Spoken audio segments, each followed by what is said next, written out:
small, especially in Britain and Italy, where writers and editors often converge at parties and literary events. In the decades that followed, we spoke on the phone every week, for periods on a daily basis, and I would stay with him in Ravello, or later Los Angeles, meeting him often when he traveled. I have strong memories of our time together in such places as Rome, Naples, Edinburgh, Oxford, London, New York, Boston, even Salzburg, and Key West.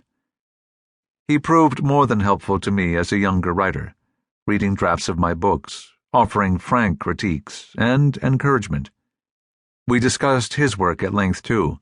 He would frequently send a typescript or galley for me to read. His phone calls in later years often began, "What are they saying about me?" To a somewhat frightening degree, he depended on the world's opinion. Once, in one of those memories that stands in for many others, my wife and I were sitting in his study in Ravello when he came in with drinks. On the wall behind his desk were 20 or so framed magazine covers, with Gore's face on each one. I asked, "What's that all about, those covers?" He said, "When I come into this room in the morning to work, I like to be reminded who I am." Over many decades, he had built a huge empire of self, sending out colonies in various languages. "They love me in Brazil," he would say, or Bulgaria, or Turkey, or Hong Kong. I took his rampant egotism with a grain of salt. It was part of him, but only part.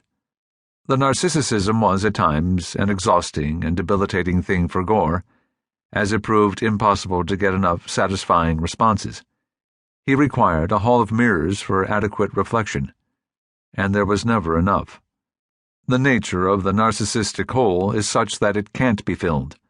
At times, I wondered about how much money and time I spent in winging off to various far-flung cities to spend a few days with him, and my transatlantic phone bills reflected my own mania. But his flame was very bright and warm, and I was drawn to it. He was usually kind to me, and to others in his surprisingly discreet circle of friends. He listened to my ideas for books and essays carefully, eager to respond in useful ways. He liked to know every detail in the lives of my children. He took an interest in my wife's work as a psychotherapist, and asked about this frequently. When we met in various cities, we had lavish dinners in good restaurants, and there was never any question about who would pay. "I'm very rich," he would say, picking up the tab. In the early 90s, Gore asked me to take over the biography that Walter Clemens was writing, or not writing because of writer's block and diabetes, among other things that seemed to delay Clemens. My wife perceptibly insisted that I decline, saying that I would have to choose between the biography and my friendship. I couldn't have both. She understood that he would try to control what I wrote at every turn, driving us both insane. So I decided then to write a book that could only be published after his death. A frank yet fond look at a man I admired, even loved, and who had preoccupied me for such a long time. In the mid-90s, I did edit a book about him, enlisting a number of critics to discuss phases of his career. I interviewed him then, and frequently in the years that followed, making it clear that one day I would write a book about him. He encouraged this Boswellian vein, and would sometimes say, "I hope you're writing this down." In fact, I did.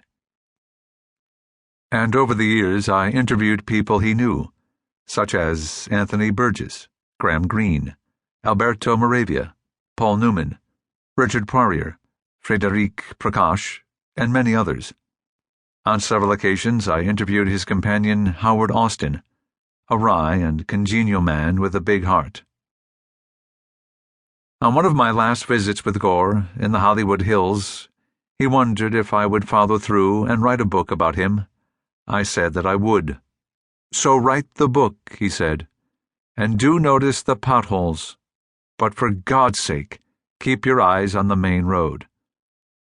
In the course of bringing together thinking of nearly 3 decades about this complicated and gifted man,